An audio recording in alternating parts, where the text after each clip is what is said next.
You spend years thinking you know what betrayal looks like. Then one April afternoon, you realize it's been sitting at your kitchen table the entire time, eating the bread you baked. My name is Elena Park, and I'm 51 years old. The day I discovered I wasn't losing my home, I was the only one who'd ever owned it, started like any other Thursday. I made coffee, 2 creams, the way Daniel liked it. I'd been doing that for 23 years. What I didn't know that morning was that in 4 hours, a lawyer would hand me documents that would crack my life open. And by evening, 3 people would be standing on my lawn, holding paperwork they thought made me disappear. They were wrong. But I'm getting ahead of myself. I've worked as an estate coordinator in Hillcrest for most of my adult life. People bring me grief in folders, wills, properties, families who can't agree on anything except that someone else should fix it. I'm good at untangling things. What I wasn't good at, apparently, was seeing that my own life had become someone else's long-term plan. Daniel used to joke that I was the shock absorber of the family. I kept everyone comfortable, I never complained. His mother, Ruth, needed her mortgage covered twice, I handled it. His sister Andrea's business collapsed, I quietly absorbed the loan I'd co-signed. I drove Ruth to appointments, I hosted every holiday, I smoothed every tension. There was always a reason it had to be me. Never a reason it could be someone else. My Aunt Iris was the only person who ever told me to stop. Keep something in your own name, Elena, she'd say, every visit, something they can't touch. I thought it was just her way of talking. I didn't realize she'd been watching them for years. Or that she'd been preparing. Iris died 6 weeks before everything fell apart. 92, in her sleep, with a book still open beside her. I missed her the way you miss the one person who actually saw you. She'd raised me after my mother left, in the same house with the deep front windows and the walnut tree that dropped shells every October. She taught me to read contracts before signing. I thought that was just advice. I didn't understand it was a warning. The meeting was at Feldman Associates, the firm where I work. Sitting on the client side of a desk I usually work behind felt wrong. Margaret Feldman handled it herself. She's 63, sharp as glass, and she taught me half of what I know. She read the will slowly, the way she does when every word matters. Iris had left me everything. The house in Hillcrest she'd owned for 38 years. Just under $6 million in accounts, land parcels, a small commercial property upstate. All of it placed in a trust with only my name on it. I'd known she had money. I hadn't known there was this much. She'd lived in cardigans and drove a pickup older than my marriage. Margaret slid a sealed envelope across the desk. Iris's handwriting, that slanted, careful script. Open this when you're alone, not before. Margaret said Iris gave it to her 3 years ago, with instructions to hand it over only after the will was read. I almost opened it right there. Something stopped me. Maybe just the word alone, underlined. So I put it in my bag, thanked Margaret, and walked into the cold afternoon sun, already imagining Daniel's face when I told him. I thought it was the best news we'd ever had. I couldn't wait to get home. It's 11 minutes from the office to the house, all along Crescent Road. I spent every one of them rehearsing. We could finally fix the foundation, pay off Andrea's second mortgage for good, breathe. But somewhere near the old rail depot, a smaller thought surfaced. 3 weeks earlier, Daniel had taken a phone call in the garage and closed the door. When I asked, he said it was about a property a friend was looking at. Daniel doesn't have friends who look at properties. The week after that, Ruth called twice asking, very casually, whether Iris had left a will, and who her lawyer was. I'd told her it wasn't her concern. Gently, because I always said everything gently. Then Andrea stopped by with banana bread and questions about the estate timeline. I'd noticed all of it. I'm not a woman who misses things. The trouble is, noticing and believing your own husband would act on it are 2 very different things. I turned onto Maple Terrace, and the belief shattered. Ruth's silver sedan was in my driveway. Andrea's SUV was behind it. And on the lawn, not the porch, the lawn, 3 people stood in a line like they were waiting for something. My foot lifted off the gas on its own. I told myself there was a reasonable explanation. That sentence is almost always a lie you tell yourself right before you learn there isn't one. I parked on the street and walked up the path I'd walked 10,000 times. Daniel wouldn't look at me. He stood with his hands in his jacket pockets, staring at the grass like it owed him an apology. Ruth stood front and center, chin up, coat buttoned, ready. Andrea stood just behind her, practically vibrating. The 4th person I didn't know. He was the one who spoke first. Elena Park? When I nodded, he handed me a thick envelope and said I'd been served. A process server, on my own lawn, in front of my neighbor Mrs. Lim, who'd stopped pulling weeds to watch. Daniel cleared his throat and said the word divorce like he was reporting the weather. Then Ruth took over. Because Ruth always takes over. She told me the marriage was over. She told me they'd already accepted an offer on the house, a good offer, cash, and the new buyers wanted to close within 2 weeks. She said I should be reasonable and take the weekend to pack my things. She smiled the entire time. That patient, pitying smile of a woman who believes she's already won. Then she said the line she'd clearly been rehearsing. Slow and clear, so Mrs. Lim could hear it too. The house is sold, you're homeless now. Mrs. Lim's trowel hit the dirt. Andrea actually grinned. Daniel studied the grass. And I stood there on my own lawn, holding divorce papers in one hand and the knowledge of $6 million in the other. I felt something settle in me.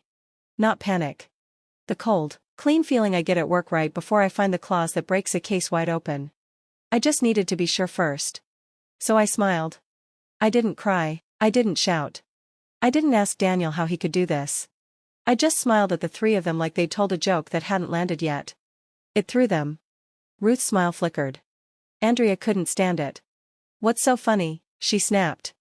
I told her nothing was funny. I said I needed to read a few things before I responded, because I never sign anything I haven't read, and I suggested they do the same. Ruth said there was nothing to read, the lawyers had handled it. I've spent 2 decades listening to people say that. It's almost never true. I looked at Daniel then.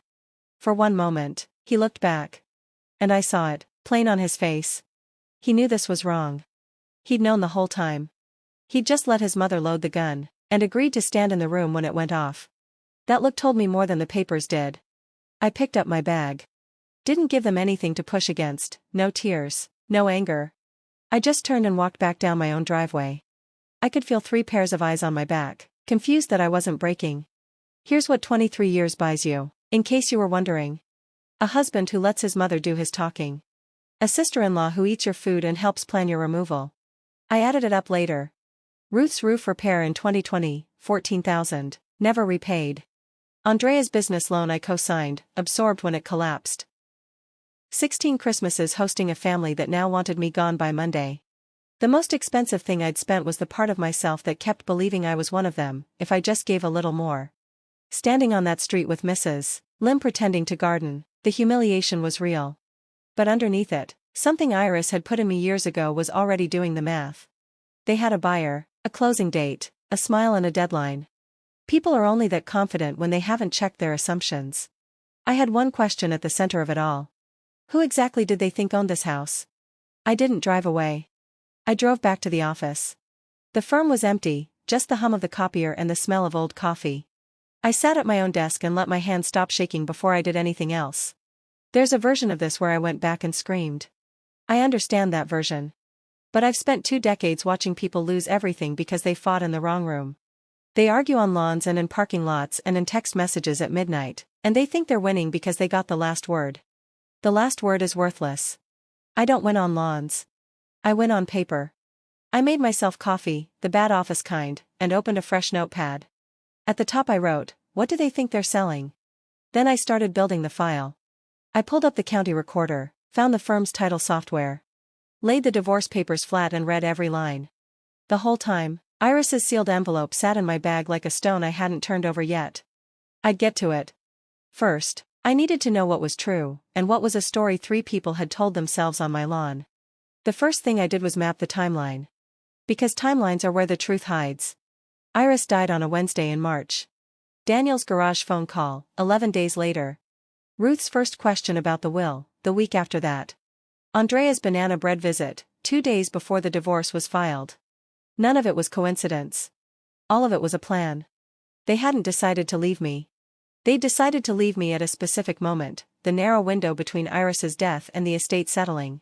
They thought if they moved fast enough, I'd be too frightened and too displaced to fight. They were treating my inheritance like a ticking clock. It was almost smart. It would have been smart against someone who didn't know how to read a deed. I found the listing in under 2 minutes. The house, Iris's house, my house. Photographed 3 weeks ago while I was at work, apparently still married. The listing was marked under contract. I clicked through to public records. There was a real buyer, a couple named Brennan from across the county. They'd put down $35,000 in earnest money. Closing was set for next Friday. and there, on the listing agreement, was a signature I'd seen on 2 decades of birthday cards. Daniel had signed as the owner. Bold as anything. Like a man signing for a car he was sure was his. He'd shown the agent utility bills, a homeowner's policy in his name. Told her he and his wife owned it free and clear, and she'd already moved out. The agent, who happened to be a friend of Andrea's, took him at his word. Nobody had pulled the actual title yet. That comes later, during escrow, the week of closing. When the title company finally does the digging no one else bothered to do. I stared at it. This wasn't a threat anymore. They'd taken a stranger's money. Promised them a home. Set a date. The cruelty was almost impressive. They hadn't just tried to push me out. They'd sold the floor out from under 2 families at once. I printed the listing, the contract, the escrow instructions. Then I did the thing I should have done years ago. The thing Iris told me to do in every conversation we ever had. I went to see whose name was actually on the deed. Let me tell you about Ruth. Because it matters, and because I've had years to understand her. It would be easy to call her cruel and move on. She's not cruel. She's something more ordinary and more dangerous, a terrified woman who decided long ago that the only safe thing in the world was control of a house. When Ruth was 28, her husband died and left her with debts. The bank took the home she'd raised Daniel and Andrea in. She stood on a curb with 2 kids and a suitcase and watched strangers carry out her furniture. She's told that story at every holiday for 30 years. Every time, the lesson is the same: never let anyone take the roof. So when Iris died with money and property and a house Ruth had always assumed was just Daniel's house too, something old and panicked woke up in her. In her mind, she wasn't stealing. She was getting there first, the way she wished someone had for her back when it was her on that curb. She convinced herself the house was family property. That I was the outsider who'd married in. That a quick, clean sale was simply claiming what they were owed before the wealthy relatives locked it all away. She believed it completely. That's the thing about Ruth. She never lies. She just decides what the truth should be, then stands very straight and dares the world to disagree. I was about to disagree. With a piece of paper. The county keeps every deed ever recorded, scanned, searchable. Finding ours took 90 seconds. I pulled it up and read it twice. Slow. The way you read something you already suspect but need to see in black and white. Grantor, Iris Miriam Chen. Grantee, Elena Park. Only Elena Park. Recorded 16 years ago on a quitclaim deed. No other name anywhere on it. Not Daniel's, not ours. Mine. Iris had signed her house over to me alone, 16 years before any of this happened. And I'd let it sit in the back of my memory like an old photograph, because Iris still lived there, still paid the taxes, still ran it as hers in every way that counted. The deed had never felt like something I owned. It was just Iris's quiet paperwork, the kind I filed and forgot. Right up until 6 weeks ago, when the house stopped being hers. And nobody stopped to wonder whose it became. Daniel had signed a contract to sell a house that had never, for one single day, belonged to him. He didn't own a board of it. He could no more sell that house than he could sell the courthouse. I sat back and let that settle. People do reckless things when their mothers tell them to. But there's reckless. And then there's signing your name as the seller of property you don't hold title to, in writing, for money, in front of a title company that's going to check. The smile on Ruth's face on that lawn. The one that said, "We've already won." I understood it now. They thought they were holding the deed. They were holding nothing. And in my bag, still sealed, Iris was waiting to tell me she'd known this day would come. I remembered the day she did it. Once I made myself look back, it was clear. 16 years ago, Iris asked me to drive her to the county office on a Thursday morning. She said she had paperwork to tidy up. I assumed it was about her own affairs, taxes, the truck, one of her rental parcels. We waited in a beige hallway while she filled out a form in her careful slanted print. Afterward, she took me to the diner and bought me pie I didn't ask for. "I want you to have the house," she said. I told her she was being morbid, that she'd outlive us all. She just looked at me with those pale, steady eyes. "This isn't about dying, Elena, this is about having somewhere to stand." I thought she meant something sweet. I thanked her and ate my pie and never thought about it again, because at the time, my marriage seemed fine. The idea that I'd ever need somewhere of my own to stand seemed like an old woman's worry. She let me believe that. She didn't explain. She'd already been watching Ruth work on Daniel for years. Watched the way his spine went soft whenever his mother walked into a room. So she made her move quietly, and let me keep my comfortable ignorance as long as it would last. 16 years. She bought me 16 years of not having to know. And then she made sure that on the day I finally needed it, the floor under me would be mine. I reached into my bag. It was time. I opened it at my desk, alone, like she'd asked. 3 pages, both sides, that slanted hand, shakier toward the end. My dear Elena. If Margaret has given you this, then I'm gone, and I'm sorry I'm not there to make you tea while you read it. I'm going to tell you things I never said out loud, because saying them would have hurt you while there was still hope. And I'm a coward about your feelings the way you are about your own. I've watched that man let his mother run your life for 2 decades. I've watched you pay and call it love. I didn't raise you to be a bank with a heartbeat. She wrote that she'd seen it early. The way Ruth measured everything I owned. The way Daniel went quiet and useless whenever it mattered. She wrote that she hadn't trusted them with so much as a dish towel, let alone a house. Then she wrote the line I've since had framed in my kitchen. Keep the deed in your name, Elena, always. She said she'd put the house in my name alone years ago, precisely so no one could ever stand on my lawn and tell me I had nowhere to go. She said the rest, the money, the properties, was tied up in a trust so tight that no husband, no mother-in-law, no lawyer they hired could pry a dollar loose from me. She'd built me a fortress while I was busy handing out keys to my own life. I sat in that empty office. I didn't cry, not yet. I read it again. Then I turned to the second page. The second page was instructions. Because of course it was. Iris never gave you a feeling without giving you a task. Do not put a cent of that money in a joint account, do not pay their bills with it, keep it separate and keep it clean, and it stays yours no matter what they file or say. She clearly talked to a lawyer. She knew that the second I mixed her gift with the marriage, the law might start calling it ours.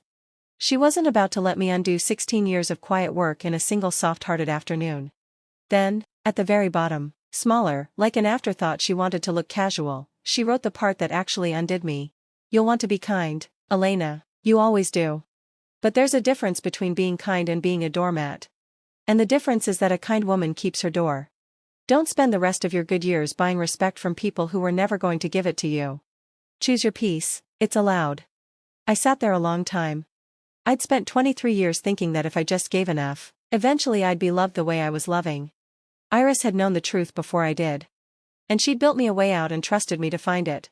The grief and the anger and the cold clarity all arrived at once. Then they sorted themselves, the way they do for me, into a list. I knew exactly what I was going to do. And for the first time in weeks, my hands were perfectly still. I called Margaret that night. She came back to the office in her gardening clothes, reading glasses pushed up in her hair. I laid it all out on the conference table like a case. Because it was one.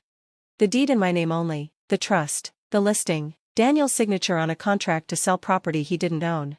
Margaret put on her glasses and read every page without saying a word. When she finished, she took them off and looked at me.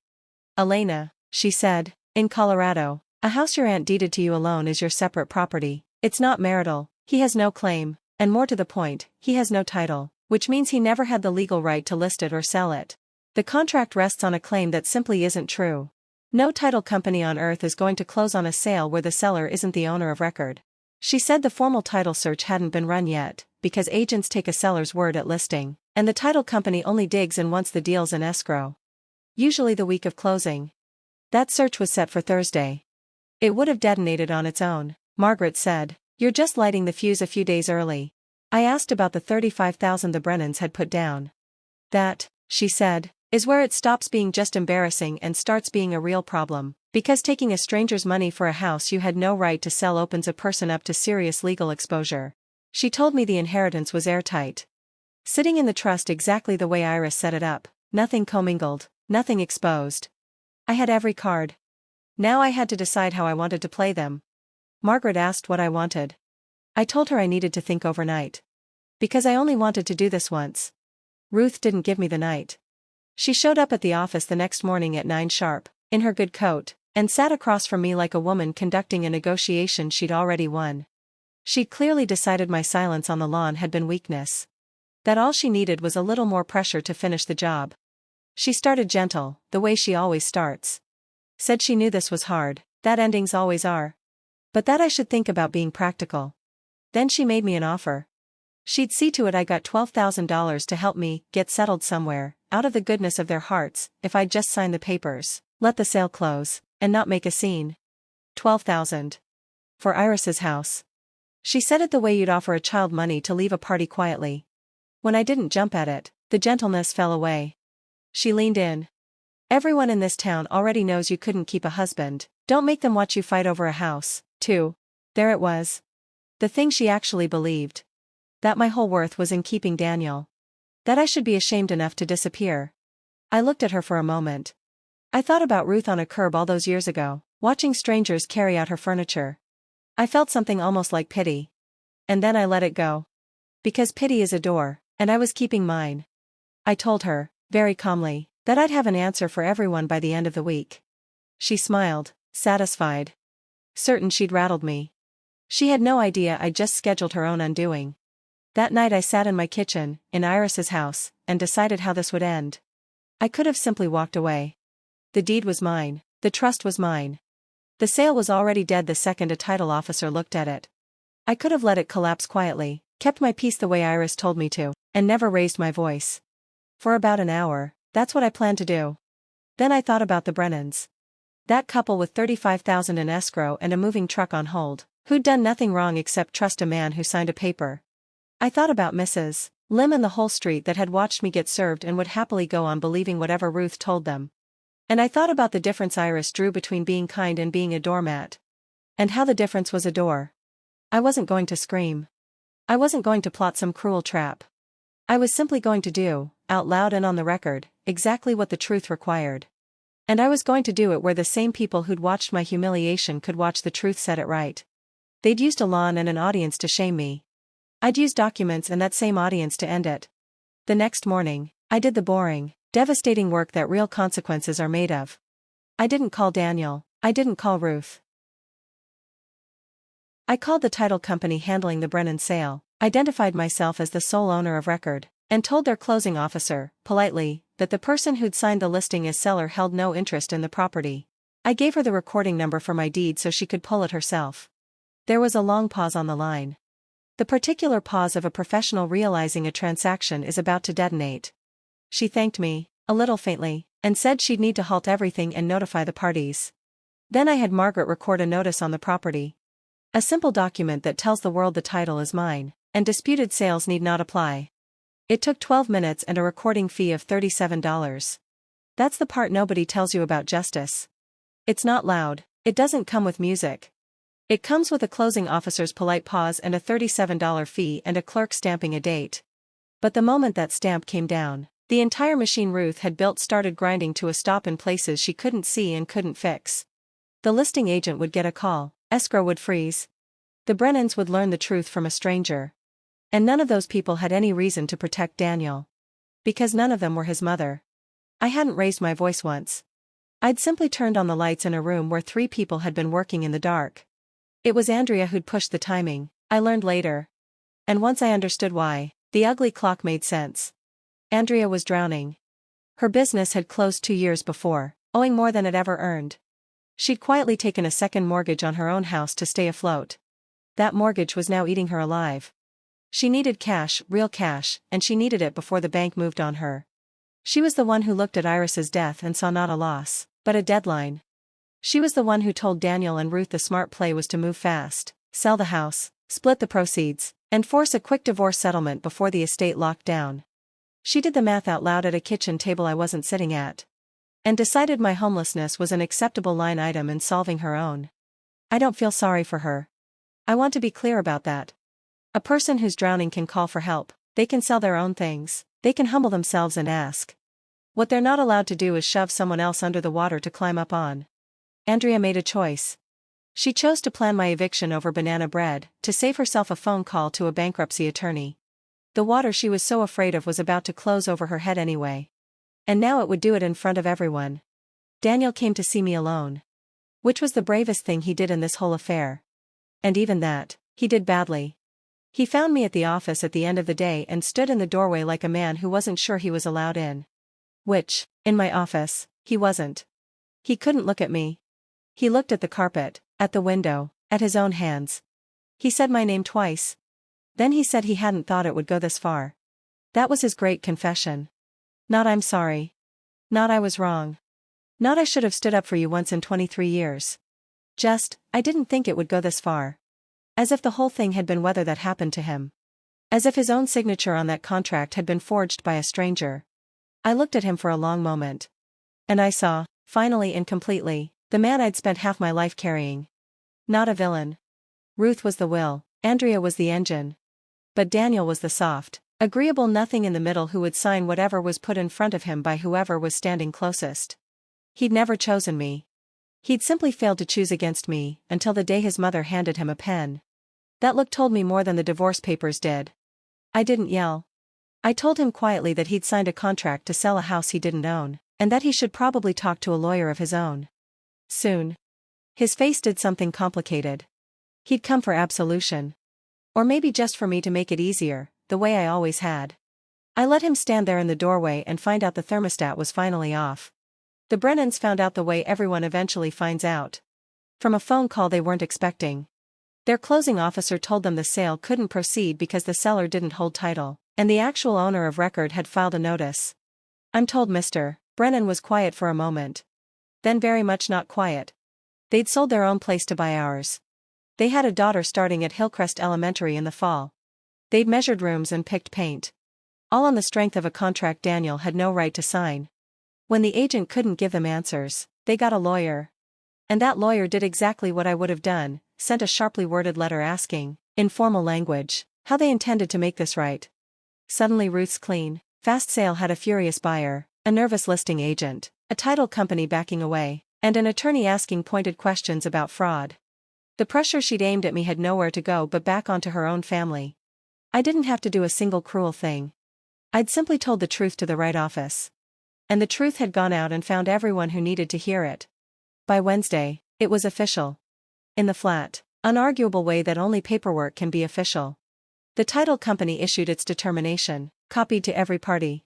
The language was plain enough that even Ruth couldn't reshape it. The seller of record is Elena Park, the individual who executed the listing and purchase agreement, Daniel J. Hollis, holds no recorded interest in the property and was not authorized to convey it. The transaction cannot close, escrow will be unwound and the buyer's funds returned. I read it twice. The way I read everything. Then I set it down and felt the quiet I'd been waiting for. Ruth called the office 6 times that afternoon. I let it go to voicemail 6 times. She had no move left. She couldn't pressure a title company into pretending Daniel owned a house he didn't. She couldn't shame a recorded deed into changing its mind. The whole strategy had depended on me being too scared, too soft, too quick to keep the peace to ever check the floor I was standing on. And the strategy had run headfirst into the one thing Iris gave me that they never thought to ask about. There was only one act left to play. And it had to happen at the house. Because they'd set the closing walkthrough for Friday afternoon. And as far as the agent and the Brennans knew, they were all still meeting at the property. Ruth didn't know the sale was already dead. Daniel hadn't told her, he was too much of a coward. And I'd say God help me, decided not to either. I wanted everyone in the same place when the truth finally stood up. On Friday afternoon, everyone came to the house. The Brennans came because no one had clearly told them to stay home, and because they wanted answers in person. Their agent came, pale and over-apologizing. Ruth came in her good coat, certain this was the victory lap, the day she'd hand over keys and pocket the proceeds. Andrea came, twitchy, already spending money that didn't exist. Daniel came because his mother told him to, and stood off to the side like a man waiting outside a principal's office. And I came last. On purpose. Walking up my own path, past Mrs. Lim, who had once again found urgent business with her garden. I carried one thing. A plain folder, the kind I hand clients every day. Inside, the deed, the trust summary, the recorded notice, and the title company's determination. In that order. Because order is the thing I'm good at. I climbed my own steps, the same steps where a stranger had handed me divorce papers 12 days before, and turned to face all of them from the top. Exactly where Ruth had been standing when she told the whole street I was homeless. The afternoon was bright and cold and very quiet. Even Mrs. Lim's trowel was still. I looked down at the people who'd planned to throw me out of Iris's house, and at the innocent family they'd nearly ruined to do it. And I opened the folder. I want to tell you I felt triumphant. Mostly, I felt Iris's hand on my shoulder. Steady and patient. The way it had been in a beige county office 16 years before. Ruth started talking before I could. Because Ruth always starts talking. She turned to the Brennans and the agent with that bright, Managing smile and said how glad she was everyone could be here. That it had been a difficult situation with an emotional family member, glancing at me, but that they'd have the keys today and everything would be settled. She actually gestured at me like a hostess presenting an awkward relative. The Brennans looked confused. The agent looked sick. Daniel looked at the ground. And I just stood at the top of my own steps and let her finish. Because I've learned that the more confident someone is in a false thing, the more devastating it is to let them say all of it first. She told the Brennans not to worry about the little hiccup with the paperwork. Said it was all a misunderstanding the lawyers would clear up by Monday. She said the word lawyers like a woman who'd never once read what a lawyer actually does. Then she turned to me. And with the whole audience watching, she reached for her best line again. The one that had worked so well the first time. She said it slow and clear, so the Brennans would understand who was in charge. The house is sold, you're homeless now. This time, instead of a neighbor with a hose, she had an audience of people whose lives depended on whether that sentence was true. It was the worst possible room in which to say something false. I let it hang in the cold air for one full second. Then I opened my folder. Nobody moved. The Brennans were staring at Ruth, then at me, trying to read which of us was the crazy one.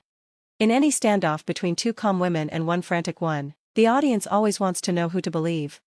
I made it easy for them. I didn't raise my voice. I didn't even look at Ruth yet. I looked at the Brennans. Because they were the ones who deserved the truth first. And I said, very gently, that I was so sorry, and that I needed to show them something before they spent one more sleepless night on this house. Ruth's smile faltered. What are you doing? She said, the managing tone cracking. Andrea took a half step forward, then stopped. Some animal part of her had finally sensed the floor shifting. Daniel went very still. I took the first page out of the folder and held it up so the afternoon light caught it.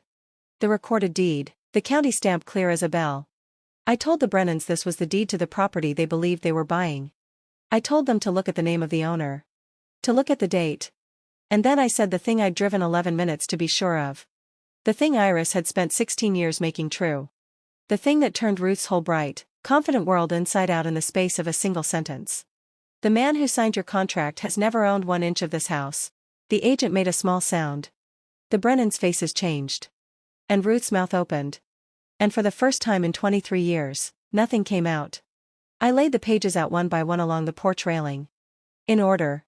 The way I lay evidence in front of a judge.